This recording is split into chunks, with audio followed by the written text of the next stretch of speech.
Assalamualaikum warahmatullahi wabarakatuh. Selamat siang dan salam sejahtera untuk kita semua. Mohon izin perkenalkan diri, nama saya Sastra Wijaya sebagai penyuluh hukum ahli pertama pada bagian hukum Sekretariat Daerah Kabupaten Belitung Timur.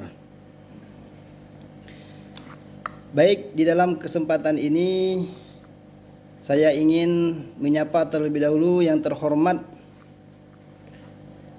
Bapak Camat Gantung, Bapak Ibu Kepala Desa,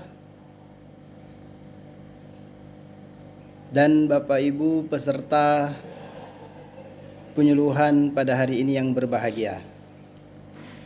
Dalam kesempatan ini saya ingin menyampaikan penyuluhan tentang penyalahgunaan narkoba. Seperti yang kita ketahui, bahwasannya penyalahgunaan narkoba di Kabupaten Belitung Timur ini menurut data yang kami peroleh dari Satuan Narkoba Polres Belitung Timur, yang paling banyak itu di wilayah Kecamatan Gantung ini. Untuk itu, berangkat dari sinilah saya sudah meminta izin kepada pimpinan untuk melakukan kegiatan penyuluhan hukum di wilayah Kecamatan Gantung ini tentang penyalahgunaan narkoba.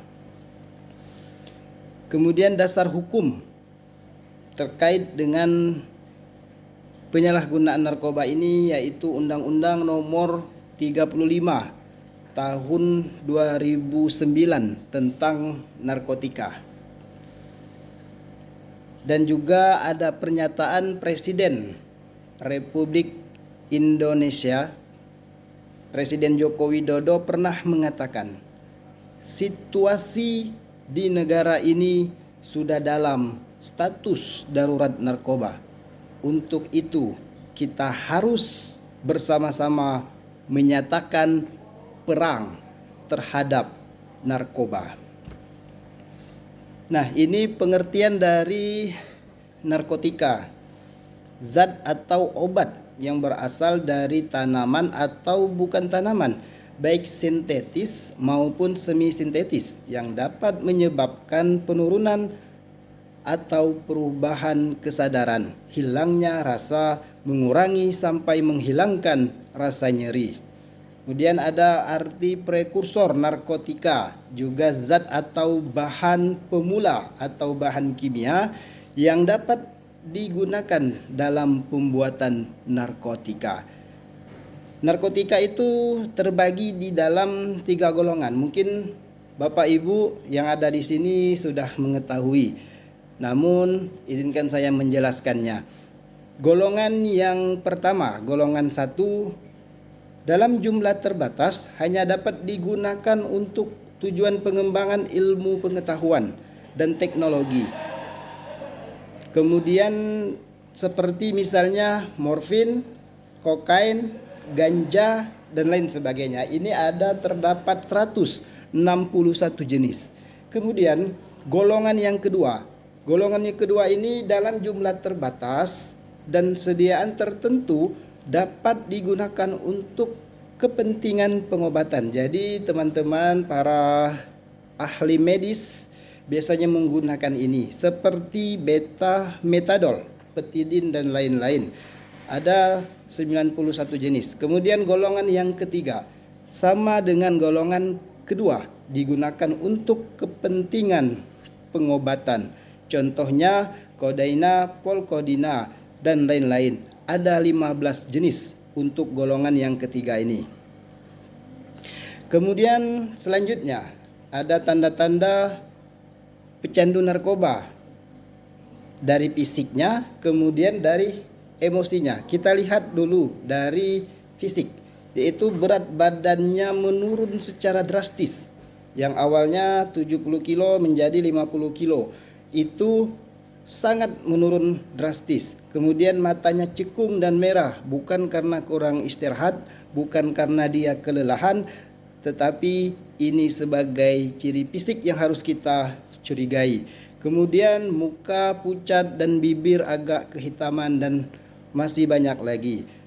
Selanjutnya, terkait dengan tanda-tanda dari emosinya, sangat sensitif dan cepat bosan. Jika ditegur atau dimarahi, malah dia membangkang dan tentu emosinya tidak stabil, naik turun seperti itu.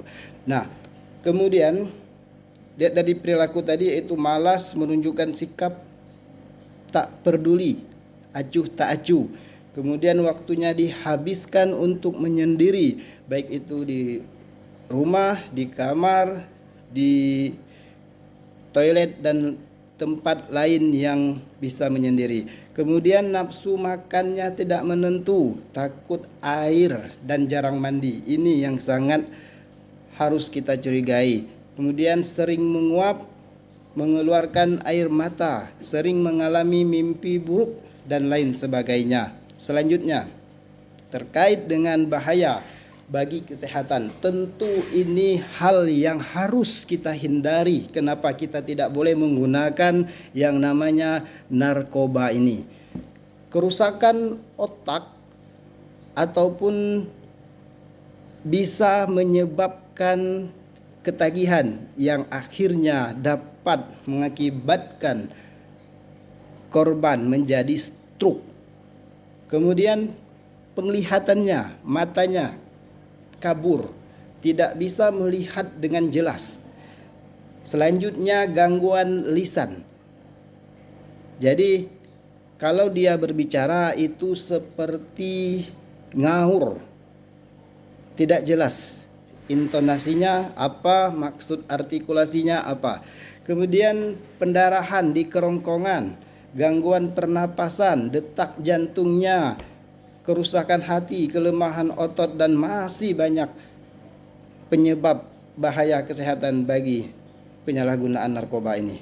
Kemudian ada data kasus narkoba sempat tadi kami bahas di awal, yaitu di Kecamatan Gantung ini paling banyak di antara kecamatan lain. Karena di Kabupaten Belitung Timur ini ada